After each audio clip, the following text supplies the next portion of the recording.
হ্যাঁ, আজকে আমরা যে নতুন রকমের অঙ্কটা শিখবো সেটা হচ্ছে, তোমরা দেখো, যখন তোমরা কোশ্চেনের মধ্যে দেখতে পাবা যে তোমাদের সেলস এবং টোটাল কস্টটা একসাথে দিয়ে দিয়েছে অনেকগুলো ডাটার মধ্যে। যেমন এখানে 3 মাসের তথ্য দিয়েছে, জানুয়ারি, ফেব্রুয়ারি, মার্চ, এবং সেলস দেওয়া আছে 100 ইউনিট গুলো। আর এখানে টোটাল কস্ট দেওয়া আছে, পুরো টোটাল কস্ট। এখানে ফিক্সড কস্ট কত টাকা, ভেরিয়েবল কস্ট পার ইউনিট কত টাকা, কিচ্ছু বলা নাই। যখন কোশ্চেনের মধ্যে এইভাবে সেলস ইউনিট গুলো এবং টোটাল কস্ট এভাবে একসাথে করে দিয়ে দেয়, তখন মার্জিনাল কস্টিং এর বিভিন্ন প্রশ্নের জবাব দেওয়ার জন্য আমাদেরকে ডাটাগুলোকে সবসময় যেভাবে তুলতে হয় সেটা হলো high volume low volume method follow করে এই ডাটাগুলোকে তুলতে হয়। আর হাই ভলিউম লো ভলিউম মেথডে ডাটাগুলো না তুললে তুমি কখনোই ভেরিয়েবল কস্ট পার ইউনিট এবং টোটাল ফিক্সড কস্টটা জানতে পারবে না। তাই আজকের এই অঙ্কের জন্য যে টেকনিকটা তোমাদেরকে শেখানো হবে সেটা হলো, যদি এভাবে কখনো টোটাল সেলস এবং টোটাল কস্ট একসাথে দিয়ে দেয়, তাহলে সেখান থেকে আমরা কোন পদ্ধতি ব্যবহার করে ভেরিয়েবল কস্ট পার ইউনিট আলাদা করতে পারবো টোটাল কস্ট থেকে, আর টোটাল ফিক্সড কস্টটাকে আমরা কিভাবে আলাদা করতে পারবো, আজকের এই অঙ্কটার মাধ্যমে আমি কিন্তু সেই টেকনিকটাই তোমাদেরকে শেখাবো। যখন টোটাল কস্ট একসাথে দেওয়া থাকে, বিভিন্ন লেভেলের টোটাল কস্ট যখন একসাথে দেওয়া থাকে, তখন high volume low volume method ব্যবহার করে কিভাবে এই টোটাল কস্ট থেকে টোটাল ফিক্সড কস্টটাকে আলাদা করা যায়, টোটাল ভেরিয়েবল কস্ট পার ইউনিটটাকে আলাদা করা যায়, আমি আজকের এই 18 নম্বর অঙ্কটা করতে গিয়ে তোমাদেরকে সেই জিনিসটা দেখাবো। আর তোমরা এই জিনিসটা পুরোটাই আমার সঙ্গে সঙ্গে হাতে হাতে করবে এবং মনে রাখবে, এই ধরনের অঙ্কগুলো করার একটা আলাদা টেকনিক যেটা আজকে আমি শেখাচ্ছি। এবং এই ধরনের যত অঙ্ক সামনে তোমাদের সামনে আসবে পর, প্রত্যেকটা অঙ্কের জন্য তোমরা ডাটাগুলোকে এইভাবেই তুলবে যেভাবে আমি এই অঙ্কটা করছি। তাহলে চলো, আমি এই অঙ্কটা করার জন্য এখন আমার ডাটাগুলোকে হাই ভলিউম এবং লো ভলিউম আকারে তোলার জন্য কিভাবে ডাটাগুলোকে আমি তুলছি তোমরা একটু দেখো। প্রথমে হেয়ার লিখে আমি আমার এই তথ্যগুলো যেটা প্রশ্নের মধ্যে দেওয়া আছে সেটা আমি এখন খাতায় তুলব। এখানে ভলিউমের জন্য একটা ঘর, সেলস ইউনিটের জন্য একটা ঘর, আর টোটাল কস্টের জন্য একটা ঘর। এই 3টা ঘর আমাদের টানলেই হবে। এটা হচ্ছে ভলিউম, আগে আমি টেনে নিই তারপর তোমরা করো। আগে আমি করে নিই কমপ্লিট, আমি আগে কমপ্লিট করে নিই তারপর তোমরা ঘর টানবা। ভলিউম, এটা হচ্ছে সেলস ইউনিট, আর এটা হচ্ছে কস্ট, টাকা। হ্যাঁ, এখানে টোটাল কস্ট লিখলে ভালো হয়, এটা টোটাল কস্ট টাকা।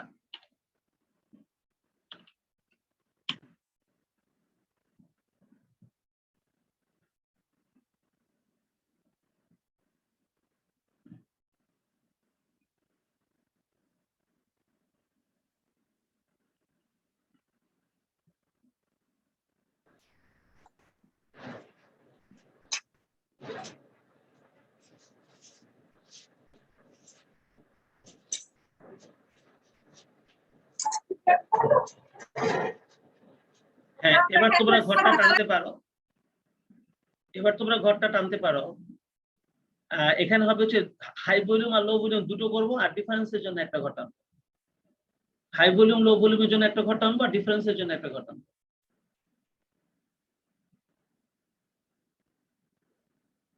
দেখো, ভলিউমের মধ্যে এটা হচ্ছে হাই ভলিউম,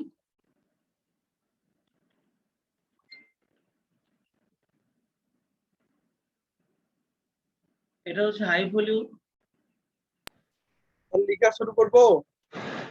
হ্যাঁ, লেখা শুরু করো।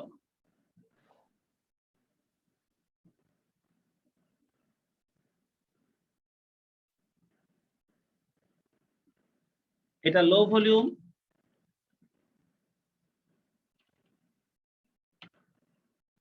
আর এটা হচ্ছে ডিফারেন্স।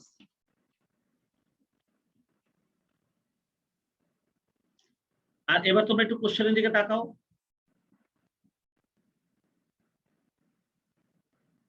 আমাদের যে সেলস ইউনিট রয়েছে 12,000, 15,000, 20,000, এদের মধ্যে সবচেয়ে হাই মানে সবচেয়ে বড়টা হচ্ছে 20,000। মনে রাখবো, আমরা খালি হাই আর লো এই দুইটা ডাটা নিয়ে কাজ করব, বাকিটা লাগবে না। তাহলে আমাদের হাই ভলিউমটা হচ্ছে 20,000, আর আমাদের সবচেয়ে লো ভলিউম যেটা সেটা ছিল 12,000। আর 20,000 থেকে 12,000 বিয়োগ করলে এটা হয়ে যাবে 8,000। আর এবার টোটাল কস্ট, তোমরা দেখো আমাদের এখানে যে 3টা কস্ট দেওয়া আছে এর মধ্যে সবচেয়ে বড় কস্টটা হচ্ছে 3,80,000, আর আমাদের সবচেয়ে ছোট কস্টটা হচ্ছে 3 লক্ষ।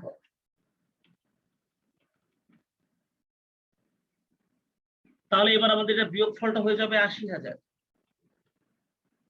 আমরা এতটুকু ডাটা এইভাবে তুলতে পারি কিনা খাতায়? এই ডাটাটুকু তোমরা উপরে কোশ্চেনটা দেখে দেখে এইটুকু তুলতে পারবে কিনা বলো?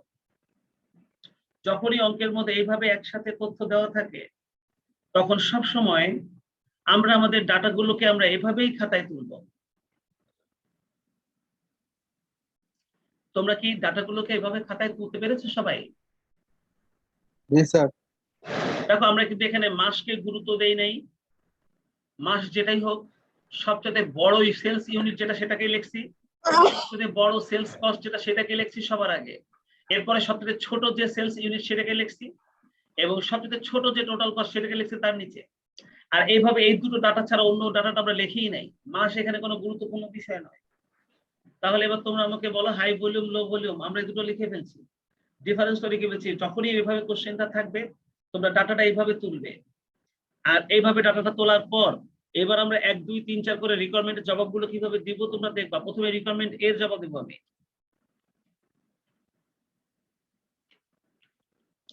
প্রথমে আমি রিকোয়ারমেন্ট এর জবাব দিব। আর দেখো রিকোয়ারমেন্ট এতে তোমার কাছে জানতে চেয়েছে variable cost per unit. Requirement এতে কিন্তু তোমার কাছে জানতে চেয়েছে ভেরিয়েবল কস্ট পার ইউনিট, তাই না?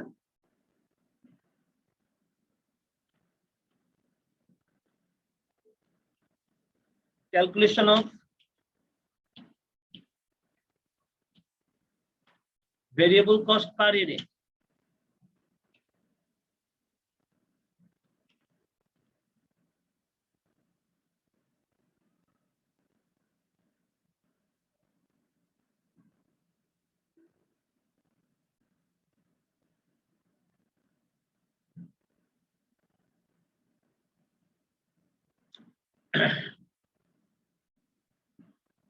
Calculation of variable cost per unit এটা আমরা বের করব।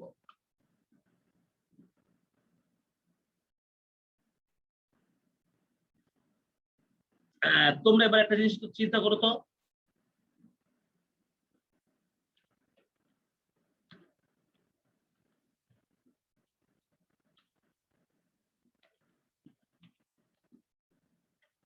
তোমরা এবার একটা জিনিস চিন্তা করো, আমি যে এই যে ডিফারেন্সটা যেটা বের করেছি, এই যে ডিফারেন্সটা যেটা বের করেছি, ডিফারেন্সটা একটু আমি আলোচনা করি তোমাদের সাথে। তার মানে আমাদের যদি সেলস 20,000 ইউনিট হয় তাহলে টোটাল কস্ট 3,80,000 হয়। আর যদি সেল 12,000 হয় তাহলে আমাদের টোটাল কস্ট হবে 3 লাখ। তার মানে আমাদের সেল বৃদ্ধি পেয়েছে 8,000, তাহলে 8,000 যদি সেল বৃদ্ধি পায় তাহলে আমাদের কস্ট বৃদ্ধি পায় 80,000। বলতো এই ডিফারেন্স কথাটার মানে তাই দাঁড়ায় না? বলতো এই ডিফারেন্সের মানেটা তাই দাঁড়ায় না? সেতু যদি সেলস বৃদ্ধি পায় 80,000 তাহলে খরচ বৃদ্ধি পায়, যদি সেলস বৃদ্ধি পায় 8,000 তাহলে আমাদের খরচ বৃদ্ধি পাবে 80,000 টাকা। বলতো এই কথাটা কি এরকমই বুঝায় না? বলতো ডিফারেন্সের দ্বারা এটাই বুঝায় না? উৎসব ডিফারেন্সের মাধ্যমে কি এটাই বুঝায় না? বলতো।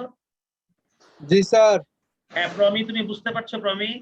প্রমি বুঝতে পারছো যে আমি যে বললাম যে সেলস ইউনিট 20,000 আর হাই ভলিউম আর লো ভলিউম 12,000, তাহলে আমাদের সেলসটা ইনক্রিজ করতেছে 8,000। তার মানে 8,000 টাকা সেলস ইউনিট বাড়লে আমাদের টোটাল কস্ট বেড়ে যায় 80,000। তার মানে 8,000 সেলস ইউনিট বাড়লে আমাদের কস্ট বেড়ে যায় 80,000। তাহলে এই কথাটা আমি তোমাদেরকে বুঝাতে যদি পারি তাহলে তোমরা একটা কথা বলো তো, বিক্রয় বৃদ্ধির সাথে সাথে যে খরচটা বাড়ে সেটাকেই আমরা ভেরিয়েবল কস্ট বলি। বিক্রয়ের একক বৃদ্ধির সাথে সাথে বা উৎপাদন বৃদ্ধির সাথে সাথে যে খরচটা বেড়ে যায় তাকেই আমরা ভেরিয়েবল কস্ট বলি। তোমরা বলো তো, সেহেতু তাকেই ভেরিয়েবল কস্ট বলি না? জি স্যার। তাহলে এই 80,000 টাকার পুরোটাই ভেরিয়েবল কস্ট। আর এটাকে যদি এখন আমি 8,000 দিয়ে ভাগ করি তাহলে কিন্তু আমরা ভেরিয়েবল কস্ট পার ইউনিটটা পেয়ে যাবো। এখন যদি আমি 80,000 কে 8,000 দিয়ে ভাগ করি তাহলে কিন্তু আমি ভেরিয়েবল কস্ট পার ইউনিটটা পেয়ে যাবো। কারণ উৎপাদন বৃদ্ধির সাথে সাথে যে খরচটা বাড়ে পুরোটাই ভেরিয়েবল কস্ট। তার মানে এই 80,000 টাকার পুরোটাই ভেরিয়েবল কস্ট, ফিক্সড কস্টের কোনো পরিবর্তন হয় না। পরিবর্তন হয় শুধুমাত্র কার? ভেরিয়েবল কস্টের। তাই যখনই আমি হাই ভলিউম লো ভলিউমটা বিয়োগ করব তখন ফিক্সড কস্টটা স্থির থাকবে, পরিবর্তন হবে কে? শুধুমাত্র ভেরিয়েবল কস্টের পরিবর্তন। আর আমাদের সেই ভেরিয়েবল কস্ট এখানে টোটালটা পেয়েছি কত? 8,000। আরে 8,000 টাকা ভেরিয়েবল কস্ট পরিবর্তন হয়েছে কত ইউনিটের জন্য? 80,000 টাকা টোটাল কস্ট পরিবর্তন হয়েছে কত ইউনিটের জন্য? 8,000 ইউনিটের জন্য। 8,000 আমি এখন 80,000 কে 8,000 দিয়ে ভাগ করলে কিন্তু আমাদের ভেরিয়েবল কস্ট পার ইউনিটটা পেয়ে যাবো। তাহলে দেখো আমি কিভাবে প্রশ্নের জবাবটা দিয়ে দিলাম। তাহলে আমি এখন ভেরিয়েবল কস্ট পার ইউনিটটা পেয়ে গেলাম। আমি 80,000 কে 8,000 দিয়ে ভাগ করলে আমাদের ভেরিয়েবল কস্ট পার ইউনিটটা চলে আসবে। তাহলে চলো আমরা তাই করি।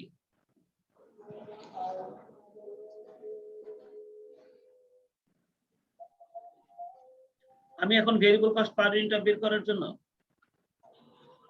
সরাসরি 80,000 কে 8,000 দিয়ে ভাগ করব।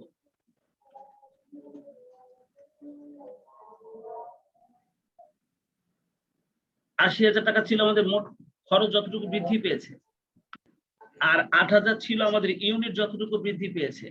তাহলে 8,000 ইউনিটের জন্য 8,000 ইউনিটের জন্য যদি 80,000 টাকা খরচের পরিবর্তন হয়, তার মানে আমাদের ভেরিয়েবল কস্ট পার ইউনিটের পরিমাণটা হবে, আমি তাহলে এখন ওই 80,000 কে ভাগ করলে টাকা 10, তার মানে টাকা 10 আমাদের ভেরিয়েবল কস্ট পার ইউনিটের একটা অ্যান্সার আমরা পেয়ে গেছি। বলো তো তোমরা সবাই আমার এই কোশ্চেনের অ্যান্সারটা বুঝতে পেরেছো কিনা সবাই? জি স্যার। আচ্ছা, এবার আমরা বের করবো রিকোয়ারমেন্ট বি এর জবাব। দেখো ওনারা রিকোয়ারমেন্ট বি তে আমাদের কাছে টোটাল ফিক্সড কস্ট জানতে চেয়েছে, আমাদেরকে টোটাল ফিক্সড কস্ট জানতে চেয়েছে requirement B. Requirement B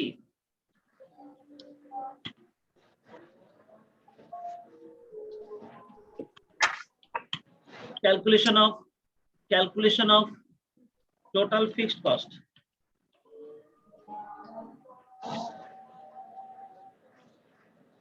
Calculation of total fixed cost.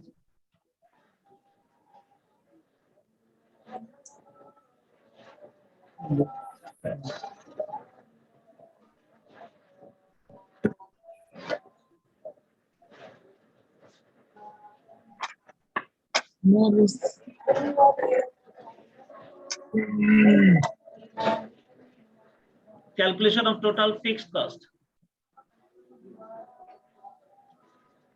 এবার দেখো আমরা ফিক্সড কস্টটা কিভাবে বের করছি,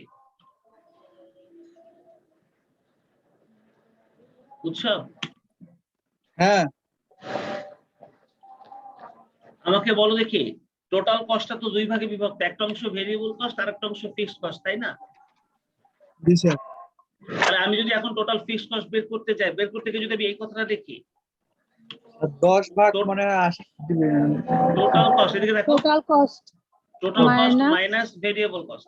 ভেরিয়েবল কস্ট। স্যার এই আজকে না ইয়া- দুইটা তিনটা নেওয়ার কথা ছিল। হ্যাঁ প্রমি, কিন্তু আমি 10টা 10:30টার সময় না 11টার দিকে আমি একটা মেসেজ দিয়েছিলাম, 11টার দিকে, যে হাম আজ ঠিকানিতে নেহি যাতা হ্যাঁ, তো আমরা টাইমলি ক্লাস করব। তো তুমি এটা নিয়ে টেনশন করো না, কারণ তোমার জন্য আমরা এই ক্লাসটা রেকর্ড করছি, যাতে তোমাকে আমি ভিডিও রেকর্ডটা দিয়ে দিলে তুমি শুরু থেকে সবকিছু পাও, বুঝছো? তো তুমি কি এখন ফ্রি আছো নাকি এখন তুমি অনেক জরুরি কাজে ব্যস্ত? না স্যার আমি তো নেটেই আসি না সকাল থেকে, তো আমি বলতে হ্যাঁ পারবো সেটা না। না, সেটা আমরা জানি তোমরা নেটে আসনি, আমরা অনেক চেষ্টা করেছি, অনেকবার তোমাকে ডেকেছি প্রমি বইলা, কিন্তু সেতুও কয়েকবার ফোন দিয়েছে তোমাকে হোয়াটসঅ্যাপে। তো যাই হোক, তো যেহেতু তুমি আসতে পারোনি, তাই তোমার যাতে কোনো ক্ষতি না হয় এই জন্য আমরা রেকর্ড করার সিদ্ধান্ত নিয়েছি এবং রেকর্ড চলছে। তারপরও কি এখন ক্লাসে জয়েন করা যাবে? এখন জয়েন করা যাবে? জি স্যার, রেকর্ড জি স্যার। চলবে। এখন এটা হ্যাঁ, কোন রেকর্ড- থেকে শুরু করতে? হ্যাঁ, শুরু থেকে যেটা তুমি পাওনি সেটা রেকর্ডে আছে, আমি ভিডিও রেকর্ডটা দিয়ে দিব, তুমি পাবে, এটা তুমি পাবে। হ্যাঁ, তুমি এখন খাতাটা নাও, তুমি এখন আমাদের সঙ্গে সঙ্গে অঙ্কটা করো, বাকিটুকু আগেরটুকু তুমি অবশ্যই পেয়ে যাবে। আচ্ছা সেতু, এই টোটাল ফিক্সড কস্ট সমান সমান total cost minus variable cost, এই তো? Variable cost. জি স্যার। তার মানে আমরা যদি টোটাল কস্ট থেকে শুধু ভেরিয়েবল কস্টটা বাদ দিয়ে দিতে পারি, তাহলে কিন্তু আমরা আমাদের ফিক্সড কস্টটা পেয়ে যাব। যদি টোটাল কস্ট থেকে ভেরিয়েবল কস্টটা বাদ দিয়ে দিতে পারি, তাহলে কিন্তু আমরা আমাদের ফিক্সড কস্টটা পেয়ে যাব। এখন প্রশ্ন হচ্ছে, আমাদের হাতে তো টোটাল কস্ট 3টা আছে, তার মধ্যে আমরা ব্যবহার করছি 2টা, একটা হাই ভলিউম একটা লো ভলিউম। এখন কোনটা ব্যবহার করবো? সেতু কোনটা ব্যবহার করবো? এখন আমরা টোটাল কস্ট কোনটা নেব? হাইটা নেব না লোটা নেব? কোনটা নেব? আমি কি তুমি কিভাবে বলবা? উৎসব এখানে তো 2টা আছে খরচ, একটা আছে টোটাল হাই ভলিউম আছে 3,80,000 টোটাল কস্ট, আর লো ভলিউম একটা আছে 3 লাখ টাকা। এখানে দুইটা টোটাল কস্ট। এখন আমি টোটাল কস্ট থেকে ভেরিয়েবল কস্ট বাদ দিতে চেয়েছি, তাহলে আমরা এখন কোন টোটাল কস্টটা নেব, হাইটা নেব না লোটা নেব? বলো দেখি সব, তুমি যেটা বলবো এটা নেব।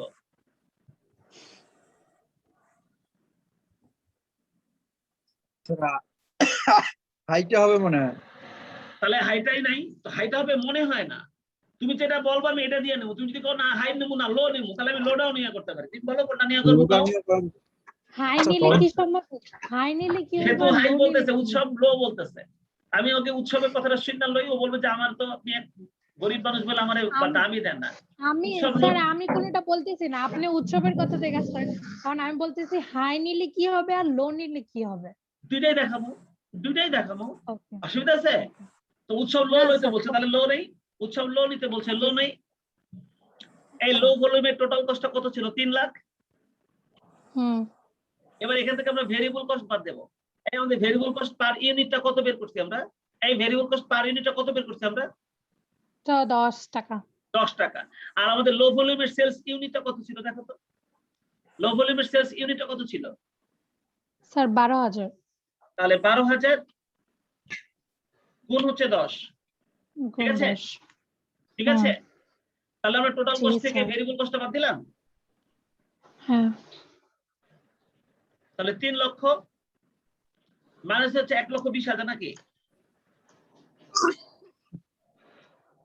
জি স্যার। এই তাহলে আমাদের ফিক্সড কস্টটা কত আসে? 1,80,000। তাহলে আমাদের ফিক্সড কস্টের পরিমাণটা চলে আসছে 1,80,000 টাকা। আমরা ফিক্সড কস্ট 1,80,000 পেয়ে গেছি। এখন সেতু বলতেছে আপনি লোডা নিলে উৎসবের কথায় হাই নিলে কি হতো? চলো হাই নিলে কি হতো দেখি। এই হাই ভলিউমের টোটাল কস্ট কত? হাই ভলিউমের টোটাল কস্ট স্যার 3 লাখ, 3,80,000। তাহলে হাই ভলিউমের total cost 3,80,000।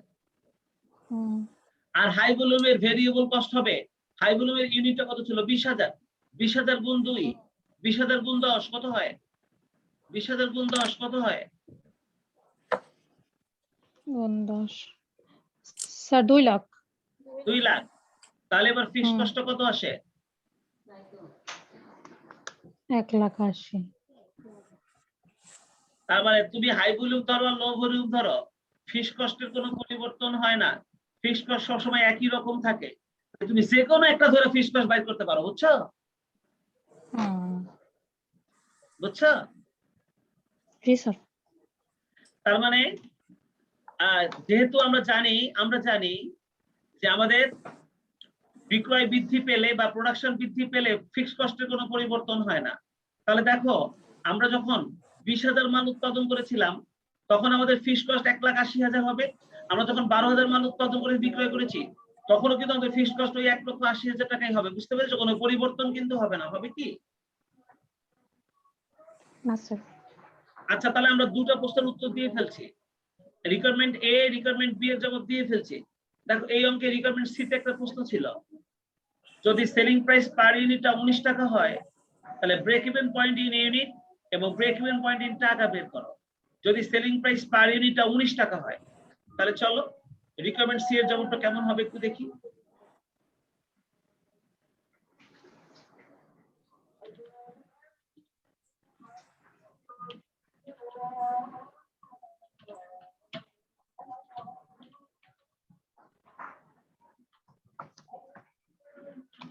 Requirement C,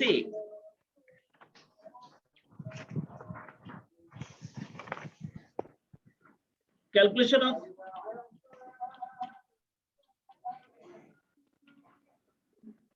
PVP in unit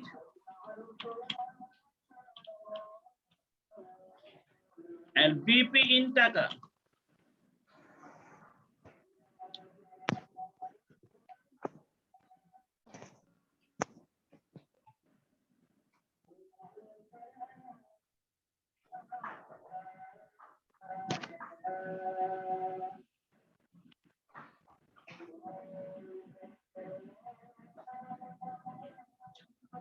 calculation of B পের ইউনিট এন্ড বি পিন টাকা, এটা আমরা বের করব। কিন্তু এটা করার জন্য ওনারা একটা ইনফরমেশন দিয়েছে, here selling price per unit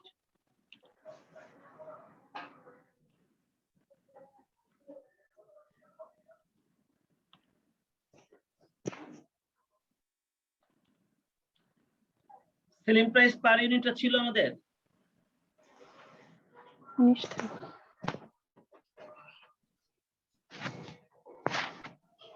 19 টাকা।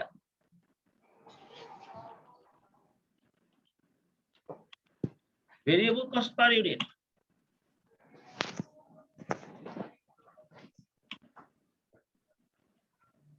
সমান সমান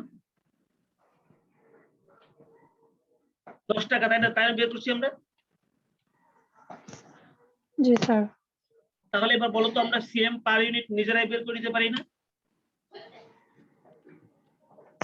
আমরা সিএম পার ইউনিট তাহলে নিজেরাই বের করতে পারি 19 টাকা থেকে 10 টাকা বাদ দিয়ে। স্যার কোশ্চেনটা দেখি একটু। টাকা নয়, এই যে if selling price per unit 19 টাকা, calculate BEP in unit and BEP in টাকা। দেখছো? জি স্যার। কিন্তু আমরা BEP in unit বের করতে সিএম পার ইউনিট লাগে, BEP in টাকা বের করতে সিএম রেশিও লাগে, লাগে কিনা? তোমরা জানো তো, কয়েকটা অঙ্কই তো করেছো। সেজন্য আমাদের সেলিং প্রাইস পার ইউনিট দেওয়া ছিল 19 টাকা, আর আমরা ভেরিয়েবল কস্ট পার ইউনিট বের করেছিলাম 10 টাকা। তাহলে আমাদের সিএম পার ইউনিট চলে আসলো 9 টাকা। আর এবার আমরা বের করব সিএম রেশিও।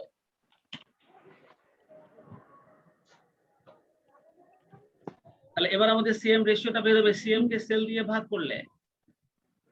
সিএম কে সেল দিয়ে ভাগ করলে আমরা কিন্তু সিএম রেশিওটা পেয়ে যাব, অর্থাৎ 9 টাকাকে 19 টাকা দিয়ে ভাগ করব। তাহলে বলো তো আমাদের সিএম রেশিওটা কত টাকা হয়? আমাদের সিএমটা হবে 9 টাকা, 0.47। আর আমাদের সেলটা ছিল 19 টাকা। তাহলে আমাদের সিএম রেশিওটা কত হয়? কয় ঘর পর্যন্ত হয়? 5 ঘর আসলে 5 ঘর পর্যন্ত বলো। স্যার 5 ঘর না, আরো অনেক বেশি। 0.47368421। 5 ঘর পর্যন্ত বলে হবে 0.0473, তারপর 68। ব্যাস এই পর্যন্ত নিলেই হবে। এই তাহলে আমরা আমাদের সিএম রেশিওটা নিয়ে নিলাম। বলো তো আমাদের ডাটা রেডি করাটা ঠিক আছে? আর এবার আমরা সূত্রটা ব্যবহার করি।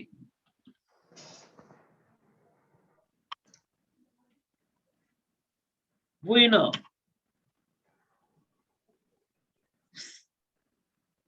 BEP in unit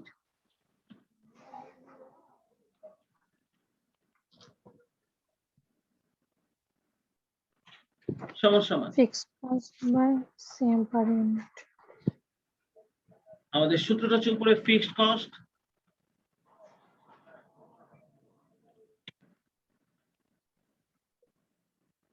divided by CM per unit.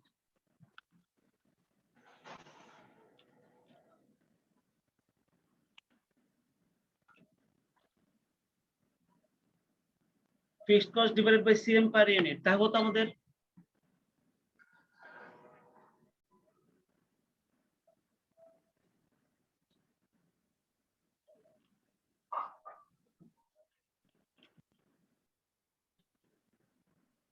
fixed cost divided by CM per unit. আমাদের ফিক্সড কস্টটা কত টাকা ছিল? স্যার 1,80,000। 1,80,000 বেরিয়েছে এটা। 1,80,000। আর আমাদের সিএম পার ইউনিট আমাদের ছিল 9 টাকা। এই সিএম পার ইউনিটটা 9 টাকা বেরিয়েছিল না? 9 জি টাকা। Sir, 20,000 unit. তাহলে দেখো আমাদের BP in unit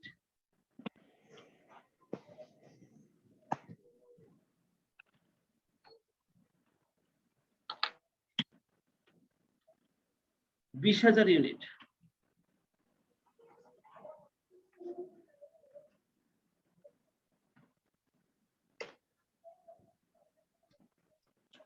BP in ইউনিটটা হচ্ছে 20,000 ইউনিট। আচ্ছা গেল।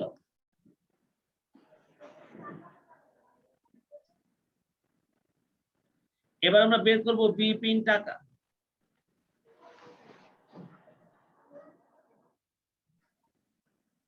তোমরা বলো আমাদের বিপি ইন টাকা বের করার সূত্র fixed fixed cost divided by cost CM ratio, তাই না? Fixed cost divided by CM ratio. দেখো আমাদের ফিক্সড কস্ট আর সিএম রেশিওটা কিন্তু আমরা বের করেছিলাম 5 ঘর পর্যন্ত 0.47368। যদিও দশমিক আসে আমরা টাকাটা পূর্ণ সংখ্যায় লিখবো। দেখো তো কত টাকা আসে? জি স্যার। 38,000। 38,000 মানে বিপিন টাকা লাখে কও, লাখে কও, লাখে কও। 3,80,000, 3,80,000, 3। 3,80,000। 3,80,000 টাকা চিহ্ন লিখবো না, এটা দশমিকের কারণে হয়েছে, বুঝছো? তাহলে আমাদের বিপিন টাকাটা হবে 3,80,000, আমাদের অঙ্কের অ্যান্সার করা শেষ। তোমরা দেখো তো, আমি তোমাদেরকে শুরু থেকে বলে আসছিলাম, যদি অঙ্কের চেহারা এই রকমের হয়, এই রকম চেহারার অঙ্ক যদি হয়, তাহলে এই রকম চেহারার অঙ্ক করতে গেলে তোমাদেরকে যেটা করতে হবে সেটা হলো, প্রথমেই তোমরা হাই ভলিউম লো ভলিউমটাকে আলাদা করে ফেলবে। হাই ভলিউম লো ভলিউমটাকে আলাদা করে ফেলবে মানে শুধুমাত্র ওনারা কোশ্চেনের মধ্যে এখানে ওনারা মাস দিয়ে দিয়েছে জানুয়ারি, ফেব্রুয়ারি, মার্চ, এইভাবে সেলস ইউনিট এবং টোটাল কস্ট দিয়ে দিয়েছে। যখন টোটাল কস্ট একসাথে থাকে তখন ওখান থেকে ভেরিয়েবল কস্ট পার ইউনিট আর টোটাল ফিক্সড কস্টটা বের করার জন্য আমাদেরকে হাই ভলিউম লো ভলিউম মেথডে ডাটাটাকে উপস্থাপন করতে হয়। এবার হাই ভলিউম থেকে লো ভলিউমের বিয়োগফলটাকে আমরা ডিফারেন্স বলি, আর ওই ডিফারেন্সের ডাটা দিয়ে আমরা ভেরিয়েবল কস্ট পার ইউনিটটা বের করব, এরপরে আমরা ফিক্সড কস্ট বের করব। বলো তো তোমরা কি এই জিনিসটা বুঝতে পেরেছো সবাই? তাহলে তোমরা একটু কষ্ট করে তাকাও, তোমরা একটু কষ্ট করে তাকাও। আমি 18 নম্বর অঙ্কটা করেছি, 19 নম্বর অঙ্কটা কি একই রকম না? দেখো তো, দেখো তো 19 নম্বর অঙ্কটা কি একই রকম না? বলো তো, চেহারা দেখো। জি স্যার। এই দেখো তো 20 নম্বর অঙ্কটাও কি একই রকম অঙ্ক না? Sales unit. কিন্তু 21 নম্বর অঙ্কটা আলাদা, 21 নম্বরটাতে সেলস ইউনিট না দিয়ে সেলস টাকা দেওয়া আছে। ঠিক আছে, ওটা আজকে যদি সময় অনেক চলে গেছে ওটা আমি ধরছি না। তোমাদের 19 আর 20, বলো তো 19 আর 20 একই রকমের অঙ্ক না? চেহারার দিকে তাকাও, 19 আর 20 এর চেহারার দিকে তাকাও। একই রকম। দাঁড়াও, এটা আর একটু ছোট করবো আমি, কারণ 20 নম্বরের একটা রিকোয়ারমেন্ট আসেনি, তাই এটারে আর একটু ছোট করতে হবে, তা নাহলে হবে না। আর একটু ছোট করব, তবে তোমাদের যাতে ফেটে না যায়, তোমাদের যাতে ঠিক মতন দেখতে পারো, হ্যাঁ সেই জন্য মানে কি? এই যে মানে যেন তোমাদের মোবাইলে পরবর্তীতে স্ক্রিনশট মারা অঙ্কটা যাতে তোমরা পরবর্তীতে দেখতে পারো। নাকি তোমাদেরকে এটা পিডিএফ দেওয়া হয়ে গেছে? এটা কি পিডিএফ দেওয়া হয়ে গেছে? পিডিএফ দেওয়া আছে। হ্যাঁ স্যার। তাই তো, আমি তো ভুলেই গেছি। ঠিক আছে, তাহলে আর স্ক্রিনশট লাগবো না, শুধুমাত্র 19 আর 20 নাম্বারটা হিসাবে, শুধুমাত্র 19 আর 20 নাম্বারটা হিসাবে, বুঝছো? আজকে সময় থাকলে বেশি আমি ওই পরের অঙ্কটাও করে দিতাম, তাহলে তোমাদের আরো কয়েকটা অঙ্ক বাড়ির কাছে দেওয়া যেত। তোমরা আপাতত আগামী ক্লাসের জন্য শুধু 19 আর 20 নাম্বারটাই করো, ঠিক আছে? কারণ আমাদের ফিনান্স ক্লাস আছে তো পরপরই, ফিনান্স ক্লাস আছে পরপর। তাহলে তোমরা 19 আর 20 নাম্বারটাই আগামী ক্লাসে বাড়ি কাজ করো, আমি এরপরে আবার ভিন্ন রকমের অঙ্কগুলো করে দেবো না। আমাদের পরবর্তী 30 পর্যন্ত অঙ্ক কিন্তু সব এই ধরনের, 30 পর্যন্ত অঙ্ক কিন্তু সব এই ধরনের। তার মানে আমাদের পার্ট এর কিন্তু আর কোনো অঙ্ক নেই তেমন একটা। ইউনিট পার্ট এ প্রায় সব আলোচনায় আমরা প্রায় শেষ করে ফেলছি। তবে তারপরও আজকে আমি শুধু দুটো অঙ্ক তোমাদেরকে বাড়ির কাজ দিলাম, মোট 3টা অঙ্ক আজকে সলভ করালাম। একই রকম দুটো অঙ্ক বাড়ির কাজ দিলাম, একটা করাই দিলাম। আমরা পরের ক্লাসে ওই বাকি যে কটা আছে 30 পর্যন্ত সবগুলাই করব। তো আজকে এ পর্যন্তই। আমি 5 মিনিট পর আবার লিংক দিচ্ছি, তোমরা 5 মিনিট পর ফিনান্স ক্লাসের জন্য জয়েন করবে। ঠিক আছে, আল্লাহ হাফেজ।